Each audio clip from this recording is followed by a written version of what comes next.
بسم الله الرحمن الرحيم. عن الطفيل بن عمرو الدوسي رضي الله عنه وحكمه. ودون الطفيل بن عمرو رضي الله عنه مكة المكرمة كانت الطواف مع قريش. أخرج أبو معين في الكمال عن محمد بن إسحاق قال كان رسول الله صلى الله عليه وسلم على ما يرى من قومه ينقض لهم النصيحة ويدعوهم إلى النجاة مما هم فيه، وجعلت قريش حين منعه الله منهم يحذرونه الناس ومن قدم عليه من العرب. وقال الطفيل بن عمرو الدوسي رضي الله عنه يحدث انه قدم مكه ورسول الله صلى الله عليه وسلم بها، فمشى اليه رجال من قريش، وكان الطفيل رجلا شريفا شاعرا لبيبا، فقالوا له يا طفيل انك قدمت بلادنا، وهذا الرجل الذي بين اظهرنا قد عضل بنا حرك جماعتنا، وانما قوله كالسيف يفرق بين المرء وبين ابيه، بين الرجل وبين اخيه، وبين الرجل وبين زوجته، وانما نخشى عليك وعلى قومك ما قد دخل علينا، فلا تكلمه ولا تسمع منه. قال فوالله ما زالوا بي حتى أجمعت على أن لا أسمع منه شيئا ولا أكلمه، حتى حصلت أذني حين غدوت إلى المسجد مرصفا فرقا من أن يبلغني شيء من قوله وأنا لا أريد أن أسمعه. قال فغدوت إلى المسجد فإذا رسول الله صلى الله عليه وسلم قائم يصلي عند الكعبة. قال فقمت قريبا منه فأبى الله إلا أن يسمعني بعد قوله. قال فسمعت كلاما حسنا. قال فقلت في نفسي وسقل أمي إني لرجل نبي شاعر ما يخفى علي الحسن من القبيح، فما يمنعني أن أسمع من هذا الرجل ما يقول، فإن كان الذي يأتي به حسنا قبلته وإن كان قبيحا تركته.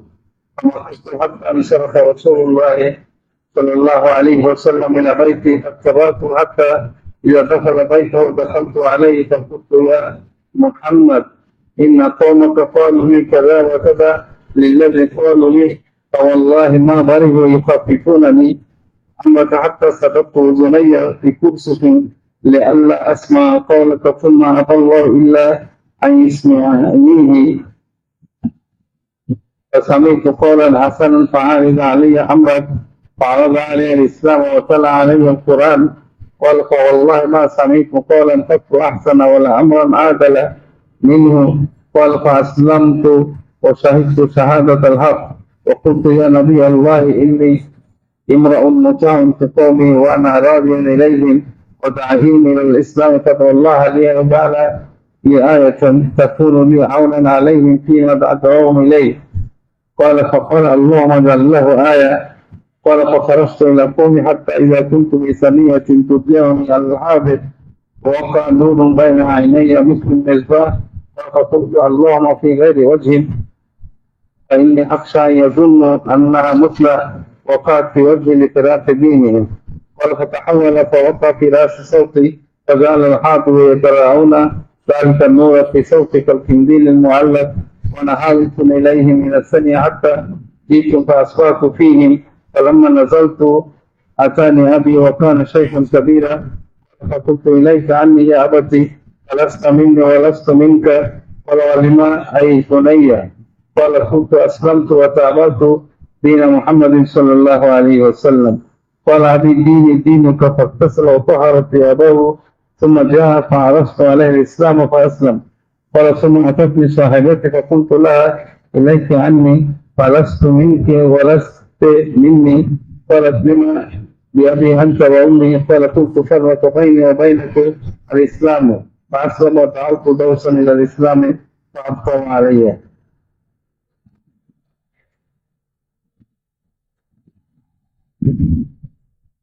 হযরত তুফাইল ইবনে আমর দৌসী রাদিয়াল্লাহু তাআলা আনহু তার কওমের মধ্যে দাওয়াত দেওয়া সম্পর্কে হযরত তুফাইল ইবনে আমর রাদিয়াল্লাহু তাআলা আনহু মক্কাতে আসা এবং তার খবর কুরাইশের সাথে হযরত মুহাম্মদ ইবনে ইসহাক রাহিমাহুল্লাহ তিনি বলেন রাসূলুল্লাহ সাল্লাল্লাহু আলাইহি ওয়াসাল্লাম তার কওম তাকে বিভিন্ন ধরনের কষ্ট দিচ্ছিল, তবুও রাসূলুল্লাহ সাল্লাল্লাহু আলাইহি ওয়াসাল্লাম তাদেরকে নসিহত করতেছিলেন, তাদের জন্য মঙ্গল চাইতেছিলেন, তাদেরকে আল্লাহর দিকে দাওয়াত দিতেছিলেন, তারা যাতে আল্লাহর আযাব থেকে বেঁচে যায় এজন্য তাদেরকে আহ্বান করতেছিলেন। কিন্তু কুরাইশ যখন আল্লাহ তাআলা হুজুর সাল্লাল্লাহু আলাইহি ওয়াসাল্লামকে তাদের থেকে রক্ষা করে রাখছেন, হেফাজতে রাখছেন, তো কুরাইশের লোকজন অন্যান্য মানুষদেরকে এবং যে সমস্ত লোকেরা মক্কার বাহির থেকে মক্কা শরীফে আসতো সবাইকে আল্লাহ রাসূলের ব্যাপারে ভয় দেখাচ্ছে। তো বলেন যে হযরত তুফাইল ইবনে আমর দৌসী রাদিয়াল্লাহু তাআলা বর্ণনা করেন যে উনি মক্কাতে আসছেন, রাসূলুল্লাহ সাল্লাল্লাহু আলাইহি ওয়াসাল্লাম মক্কায় আছেন, তো কুরাইশের বেশ কিছু লোকজন ওনার কাছে আসছে। এদিকে হযরত তুফাইল রাদিয়াল্লাহু তাআলা একজন ভদ্র কবি জ্ঞানী ব্যক্তি ছিলেন। তো কুরাইশের লোকেরা তার কাছে এসে বলল যে হে তুফাইল, তুমি আমাদের শহরে আসছো, এই যে লোকটা আমাদের মাঝে আমাদেরকে অনেক বিরক্ত করে রাখছে, আমাদেরকে অনেক সংকীর্ণতার মধ্যে ফেলে রাখছে, আমাদের জামাতকে একবারে পৃথক করে দিয়েছে, বিচ্ছিন্ন করে দিয়েছে। তার কথা জাদুর মতো, তার কথার দ্বারা বাপ বেটার মধ্যে বিচ্ছেদ হয়ে যায়, ছেলে এবং ভাই ভাইয়ের মধ্যে বিচ্ছেদ হয়ে যায়, স্বামী স্ত্রীর মধ্যে বিচ্ছেদ হয়ে যায়। আমরা তোমার ব্যাপারে আশঙ্কা করি এবং তোমার কওমের ব্যাপারে যে আমরা যে মুসিবতে পড়ছি তাকে নিয়ে তোমার মধ্যে আবার এবং তোমার কওমের মধ্যে আবার এই মুসিবত প্রবেশ না করে, তবে তুমি যেন তার সাথে কোনো কথা বলো না এবং তার থেকে কোনো কথা শোনো না। তো হযরত তুফাইল বলেন যে খোদার কসম, এরা মানে একের পর এক এভাবে আমাকে এমন ভাবে আল্লাহ রাসূল সম্পর্কে ভয় দেখাতে লাগলো, তো শেষমেশে আমি সিদ্ধান্ত নিলাম যে আমি তার থেকে কোনো কথা শুনবো না এবং তার সাথে কোনো কথা বলবো না। এমনকি আমি আমার কানের মধ্যে তুলা ঢোকাই দিলাম যখন আমি মসজিদে গেলাম, এই ভয়ে যাতে তার কোনো কথা আমার কানে না পৌঁছে, যেটা আমি শুনতে চাই না। তো বলেন যে সকালবেলা মসজিদে গেলাম, রাসূলুল্লাহ সাল্লাল্লাহু আলাইহি ওয়াসাল্লাম আমার নিকটে দাঁড়িয়ে নামাজ পড়তেছিলেন। তো বলেন যে আমি কাছেই দাঁড়াইলাম, কিন্তু আল্লাহ তাআলা তো আমাকে তার কিছু কথা শোনাই ছাড়লেন। তো আমি তখন বললাম এটা তো খুব ভালো কথা। তো মনে মনে বললাম যে হায় রে, আমি তো একজন জ্ঞানী ব্যক্তি, কবি, আমার কাছে ভালো মন্দ সব পার্থক্য, কোনটা ভালো কোনটা মন্দ এটা তো আমি বুঝি। তো এনার কোনো কথা আমি শুনি তো কি অসুবিধা, যদি ভালো হয় তো কবুল করলাম, আর যদি খারাপ হয় তো পরিহার করলাম, ছেড়ে দিলাম, কবুল করলাম না। তো কাজেই আমি দাঁড়িয়ে রইলাম। হুজুর আকরাম সাল্লাল্লাহু আলাইহি ওয়াসাল্লাম নামাজ শেষ করে বাড়ির দিকে রওনা হলেন, আমি পিছিয়ে পিছিয়ে যেতে লাগলাম। হুজুর সাল্লাল্লাহু আলাইহি ওয়াসাল্লাম যখন বাড়িতে প্রবেশ করলেন, আমিও সাথে সাথে ওনার পিছিয়ে পিছিয়ে গেলাম এবং বললাম যে হে মুহাম্মদ, আপনার কওম আমাকে এরকম এরকম বলছে, যা যা বলছিলাম সব বললাম।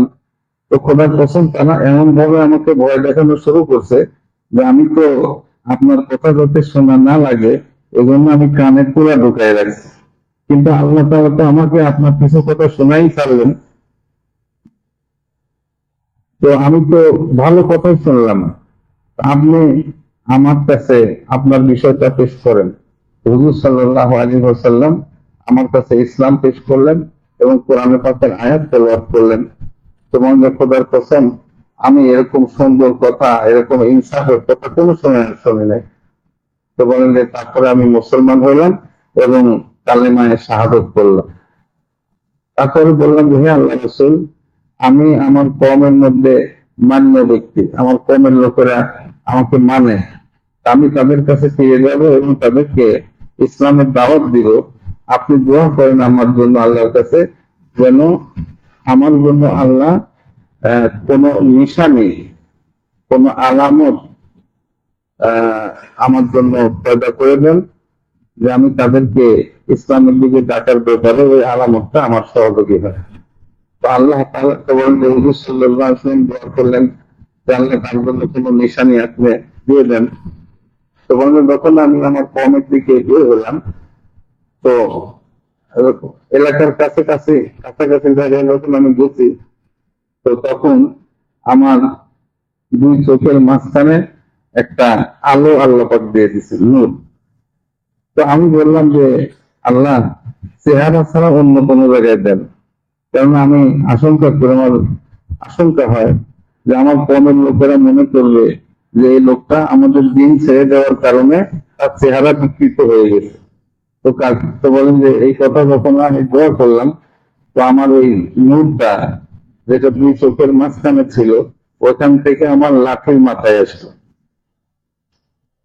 তো বলেন যে যারা সামনে ছিল আমার এলাকার লোকেরা, তো তারা আমার ওই লাঠির মাথার ওই আলোটাকে দেখতেছিল, মানে ওই লটকানো আলোর মতো, হারিকেনের মতো লটকানো হারিকেনের। আমি তাদের দিকে যাচ্ছিলাম। তো যখন আমি তাদের নিকটে পৌঁছলাম, তো ঘরে গেলাম, তো আমার কাছে আমার পিতা আসলেন। উনি অনেক বয়স্ক মানুষ ছিলেন। আমি বললাম যে হে আমার পিতা, আপনি আমার থেকে দূরে থাকেন, কারণ আপনি আমার থেকে নয়, আমিও আপনার থেকে নেই। আপনি জিজ্ঞাসা করলেন যে কেন বেটা? তোমার আমি বললাম যে আমি ইসলাম গ্রহণ করেছি এবং মোহাম্মদ সাল্লাল্লাহু আলাইহি ওয়াসাল্লামের দ্বীনের অনুসরণ করেছি। তো তখন আমার পিতা বললেন যে আমার দিনও তোমার দিন। তো তাদের উনি গোসল করলেন এবং পবিত্রতা অর্জন করে আমার কাছে আসলেন। আমি তার কাছে ইসলাম পেশ করলাম, তিনি মুসলমান হয়ে গেলেন। এরপরে আমার বিবি আমার কাছে আসলেন। আমি তাকে বললাম যে তুমি আমার থেকে দূরে থাকো, আমি তোমার থেকে নই, তুমি আমার থেকে নাও। তো আমার বিবি বললেন যে আমার পিতা মাতা আপনার উপরে কুরবান হোক, কি বিষয়টা কি? আমি বললাম যে আমার এবং তোমার মাঝে ইসলাম বিচ্ছেদ করে দিয়েছে, ইসলামের কারণে আমাদের দুজনের মধ্যে বিচ্ছেদ হয়ে গেছে। তখন আমার বিজয় ইসলাম গ্রহণ করলেন এবং এরপরে আমি আমার কম অন্যান্য লোকেরা ছিল তাদেরকে ইসলামের দাওয়াত দিলাম, কিন্তু তারা ইসলাম কবুল করতে একটু দেরি করছে। এইভাবে ভাই যে কোনো সাহাবী ইসলাম গ্রহণ করতেন, তো দাওয়াত দেওয়াকে উনি নিজের একটা মকসদ মনে করতেন। এটার জন্য বলতে হতো না যে তুমি এখন দাওয়াত দাও। যে কোনো ব্যক্তি, যে কোনো সাহাবী ইসলাম গ্রহণ করার সাথে সাথে উনি নিজের থেকে এই কথা বুঝে যেতেন যে যে দাওয়াত আমি গ্রহণ করলাম, এই দাওয়াত সবাইকে আমাকে দিতে হবে, এটা আমার কাজ। এই জন্য আল্লাহ পাক আমাদেরকেও এই দায়িত্ব দিয়েছে, যারা কিনা কালেমা পড়ছে তাদেরই দায়িত্ব দেয় কালেমাকে সারা দুনিয়াতে পৌঁছানো। আল্লাহ তাআলা আমাদের সবাইকে তৌফিক দান। ربنا ظلمنا انفسنا وان لم تغفر لنا وترحمنا لنكونن من الخاسرين. ربنا لا تؤاخذنا ان نسينا او اخطانا، ربنا ولا تحمل علينا اصرا كما حملته على الذين من قبلنا، ربنا ولا تحملنا ما لا طاقة لنا به، واعف عنا واغفر لنا وارحمنا انت مولانا فانصرنا على القوم الكافرين. ربنا تقبل منا انك انت السميع العليم وتب علينا انك انت التواب الرحيم. سبحان ربك رب العزة عما يصفون وسلام على المرسلين والحمد لله.